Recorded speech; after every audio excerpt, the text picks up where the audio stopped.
morning once again.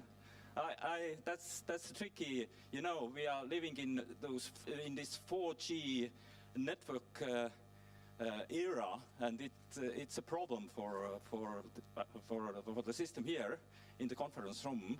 So once again, good morning. I'm Indrek. I'm a journalist. Also, I'm working here as a teacher at Tallinn University. I guess it's quite a good combination.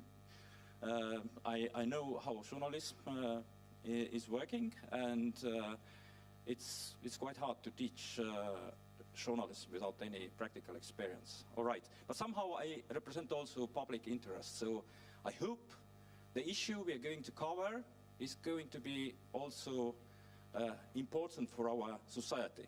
This is a very special day today, I have to say, for Estonian culture, as we are opening a new building for the National Museum. It's going to happen in Tartu. And it's a symbol of, let's say, a world of physical artifacts. And here we are talking about the digital world. So we could say that there is kind of virtual bridge between Tallinn and Tartu. So I think we could be together and discuss important issues. As I said, this is a world which has 4 dimensions. As mentioned here, digitation, data, disruptions, and diversity. So there are some new terms to cover. It's interesting, the world we are going to analyze, we're going to discuss. We need new terms. There is no anymore fixed ideas about time and space, but let's see. I'm going to be your moderator for 2 days. We are going to have some other people here as well for different panels. So please be active. There is chance to discuss. There is no any fixed answers. So let's have fruitful conference. And let's start with opening remarks by our Minister of Culture, Indrek Saar. Here you are.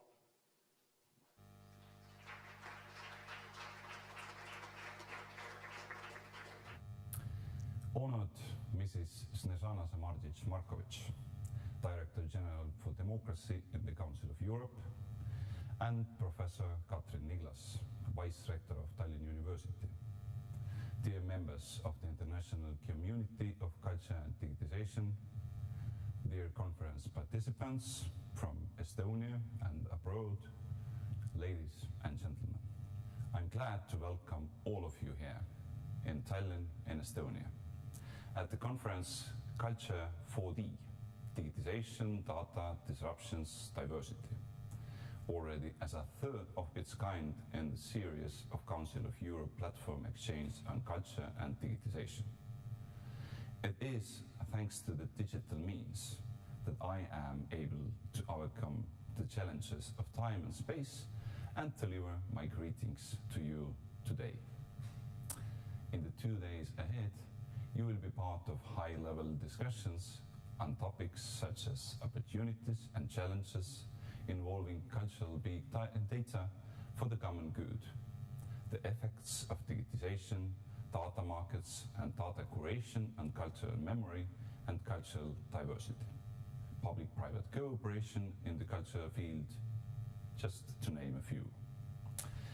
Today and tomorrow, you will have a unique opportunity to address the members of the 4D community and contribute to the development of the digitization policies among leading experts in the field.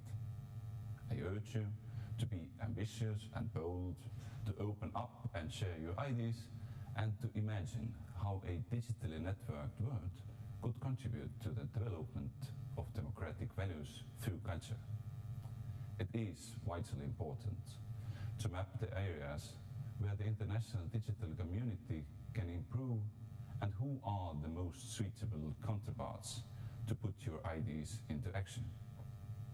Let us take a minute to think why we need to stress the importance of cultural heritage and its digitization, development of digital skills, preservation and accessibility of digital culture, as well as cultural participation in the digital environment. In such turbulent times we live in, culture can play a vital role in stabilizing societies. We have very recently seen how feelings of anxiety, fear and frustration have already brought about grave developments in different parts of Europe. With the rapid rise of radicalization and populism, in times like these, we need to remember not to look for scapegoats, and that there is never too much of expert opinion. Memory institutions enable us to remember. In networked societies, these institutions have now the unique opportunity to provide content to a much wider range of audiences than ever before. Digitization also enables us to preserve our cultural heritage in a manner which would have been unimaginable even 30 years ago. However, many technical, legal and financial obstacles still stand in the way of making digital cultural heritage truly accessible and prominent. I hope that the discussions during these 2 days will help to begin to address and tackle some of these problems. The 4D conference is one of the main events during our present chairmanship in the Council of Europe. The general priorities of our chairmanship are human rights and the rule of law on the internet, gender equality and the rights of children. This is all directly linked to today's conference, as it also helps to develop the protection of human rights and fundamental freedoms, both offline and online in the field of culture. I would like to thank the Council of Europe for its active approach by creating the platform Exchange on Culture and Digitization with the aim to support building democracy online by means of digital citizenship, digital culture and education, and for continuing relevant discussions on European level. I would like to thank Tallinn University, as well as everyone who has contributed into the organizing of this cutting-edge conference.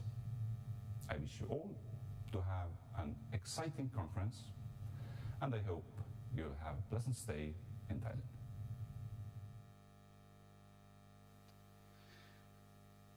The next opening address will be delivered by the Director for Democracy of Council of Europe, Snežana Samardžić-Marković. Yeah. I really praise you for excellent pronunciation. My name is not easy. Well, Your Excellencies, distinguished guests, ladies and gentlemen, let me first of all thank you for the opportunity to speak at this very important and, as Minister said, very timely meeting. And I also take the opportunity to thank our hosts, the government of Estonia and the Minister of Culture, Mr. Indrek, for enabling this conference to be held here in Tallinn in the framework of the Estonian chairmanship of the Committee of Ministers of the Council of Europe. I also take the opportunity and warmly to thank the organizers, the Tallinn University, and specifically Vice-Rector Ms. Katrin Niglas and Mr. Indrek. I don't see Indrek here. Oh, yes. And also not only him, but his team for the center, from the Center of Excellence in Media Innovation and Digital Culture, MEDIT, for their hard work in preparing this event. As we all are aware, Estonia is a European leader on digitalization and related issues, whilst the Council of Europe is sharpening its profile as a key actor on the internet governance. A new internet governance strategy for the years 2016 and 2019 has just been launched. It offers a comprehensive framework of standard setting and awareness raising activities, and they are aimed at ensuring that public policy for the internet is people-centered. In order to build democracy online, to protect internet users, and to ensure respect and protection of human rights online. The strategy includes action for addressing the challenges and opportunities related to the digitalization of culture, a theme that was identified as topical by European Ministers of Culture at their conference in 2013. Much like any technological development with widespread impact, the engagement is important. And emerging digital technology has itself developed into a global cultural phenomenon. The digital world has started to serve as the new public space, where potentially anyone can share their views or expressions of any sort, be the mainstream culture or not. So, the coming together of Estonia and the Council of Europe on the theme of culture and digitalization is almost natural and offers, I believe, a most fruitful environment for 2 days of exciting work ahead of us. 2 platform exchanges have been held to date. The first, creating an enabling environment for digital culture and for empowering citizens in 2013 in Baku, Azerbaijan, and Smart Creativity, Smart Democracy in 2014 in Linz, in Austria. The Tallinn platform exchange, Culture for D, Digitalization, Data, Disruption, Diversity, builds on this work and takes, I should say, this work ambitiously further. Its rationale is based on an understanding that the new digital and networked infrastructures should be used to reinforce access to and participation in an open culture, thereby strengthening democracy. The conference, I understand, will first focus on the opportunities and challenges that are emerging in the relation to the management of cultural big data.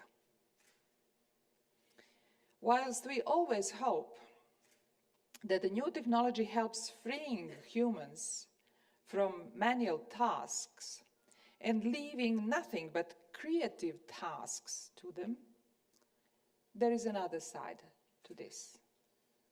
Big data can convert to Big Brother, where individual rights and liberties are diminished by centralized corporate interests and also state surveillance. Indeed, huge amounts of data are generated through online cultural participation. Let us consider cultural activities that are now predominantly digitalized, such as watching movies, streaming videos, reading books, listening to music, or creating and sharing artistic creations. Or all those cultural activities that take place in physical space, aided by digital technology such as online booking, digital banking transactions, and navigation devices. All this data can be used to improve cultural services. But it can also be processed to create personal cultural profiles of users, which they are most often not even aware of, and which may be used to manipulate their further cultural choices through targeted offers. The question we need to reflect upon here, therefore, is how do we successfully secure the benefits that come with big data whilst avoiding the dangers? How can we ensure transparency in data management and pursue cherished cultural policy objectives such as universal access, cultural diversity, and a diversified cultural memory? The Council of Europe has tried to respond to these questions, and we issued a number of standards, mostly policy recommendations emphasizing the human rights of individuals with respect to data deriving from their activities. In this context, a recommendation on the Internet of Citizens has, for instance, been adopted by the Committee of Ministers in February this year. It underlines, inter alia, the importance of empowering citizens and making them more aware about their rights and responsibilities in the digital world, not only as consumers, but also as cultural creators. We will also focus on the means to empowerment and participation in the digital era, so that all are equipped to benefit from digital technology.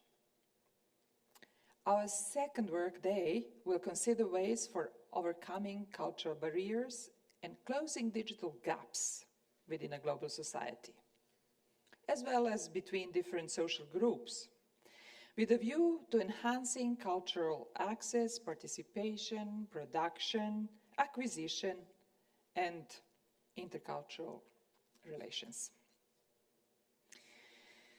There is so much hope connected to the web culture. Its non-hierarchical structure has set the tone for it to be participatory, egalitarian, and decentralized. In other words, potentially democratic. However, this promise is clearly accompanied by threats such as privacy infringement, hate speech, cyberbullying, and indeed other human rights violations. There is a growing body of work within the Council of Europe to keep up with the new and ever-changing technology and its implication. A guide to human rights for Internet users was issued in 2015, and you will see we have brought many copies of this guide to the conference, and as well as the policy recommendations emphasizing the human rights of individuals with respect to data deriving from their activities. And most recently, we adopted a recommendation on Internet freedom. It was in 2015 as well. So the core question would seem to be, at least to me, how can we in Europe contribute to societal inclusion through digital culture? I'm keen to explore this question in more depth, since building inclusive societies is another priority of the Council of Europe. And a comprehensive action plan with the same name, Action Plan Building Inclusive Societies, has been launched in 2016 to enhance the strategic contribution by the organization and by policymakers in member states on this major societal challenge. There are welcome synergies between the work on Internet governance and the Action Plan on Building Inclusive Societies, since the Internet offers unseen opportunities for inclusion too. We need to tap these opportunities, identify good practices, and spread them among policymakers, among practitioners and scientists. But also, we need to name bad practices simply in order to avoid them. To conclude, we have invited you here today to discuss how big data can be utilized for the common good and how the internet can enhance inclusion. Or, revising the perspective, to discuss whether more policy guidance is needed in view of the huge amounts of data being generated, for example, through online cultural participation and in view of persisting digital divides. I'm personally very interested and thrilled to know we have some of the best scholars and most experienced practitioners worldwide on these issues in this conference room. It is important to me to harness the unified power of all Europeans, from big and small countries and regions and groups, to preserve shared interest and defy common risks. We rely on the dynamic multi-stakeholder dialogue to distill guidance for our cultural policy work. With your help, we can come up with policy orientations to uphold democracy and human rights for citizens in the evolving digital culture and carry on with building true internet for citizens. Thank you.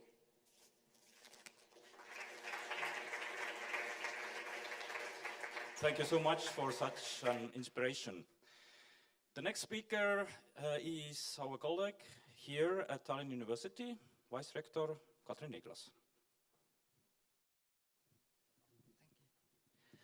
Honored members of the Council of Europe, honored keynote speakers, participants, dear colleagues, it's truly a great honor and pleasure to host this, I would say, flagship event in Tallinn University. And indeed, it's a great pleasure to host and see all of you so kind of motivatively engaging in these groundbreaking questions and issues we have to solve for our societies and future. I won't repeat all these challenges so well already marked in previous two keynote welcome speeches, but let me just ensure that, yes, big data, if to take the title of the event, Big Data, Small Europe, big data wasn't any surprise for me or any intrigue. I happen to come from data analysis part, so that it's already a topic. But what made me to think was the small Europe, is it? Well, in small Estonia, even smaller Tallinn University, we tend to think that it's internationalization what takes the academic work further, and together we are big, so the networking is the key, and that's one of the biggest issues and big important aspects of that event. But with this event, it's even more stronger here, because it's not so often that we welcome here in university the events where not only the academic people are networking, but also policymakers and stakeholders from many other spheres of life, so that I truly believe that working together these 2 days and networking after that event, we are big together.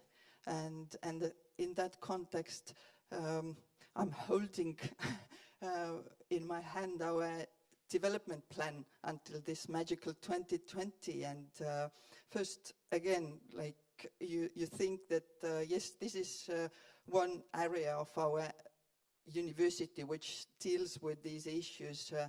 We have agreed within the university to focus our activities into 5 focus areas. And the one for this first seems to be the digital and media culture, but when I started to think that how our university can contribute into these important issues, I realized that all 5 focus areas have something to contribute and say.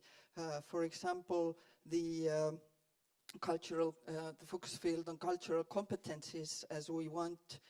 We talk about migration, we aspire the easier access to local cultures, a lot to do. It's also the educational innovation, which we talk about if we think that we are not only academics or policy makers, but also the mothers and fathers and parents, and we see how easily the kids take up this digital world, and how could we take them not just to digital world, but to the culture through the better arrangement in educational systems and thinking through these issues. But it comes also to healthy and sustainable lifestyle. At least I have to deal daily with my first form son at home, that he wouldn't spend too much time in the virtual world, being it in culture or not. So I hope we find the solutions which take this digitalized culture, creates the motivation to actually go out and interact with real culture, or culture in real life. And it's also our focus area on society and open governance, which deals with human rights issues and all ethical issues which were mentioned in connection with these all lines. So I really hope and wish you very challenging discussions and also some suggestions for the future for these 2 days, and good networking after these 2 days. Thank you and welcome. Thanks.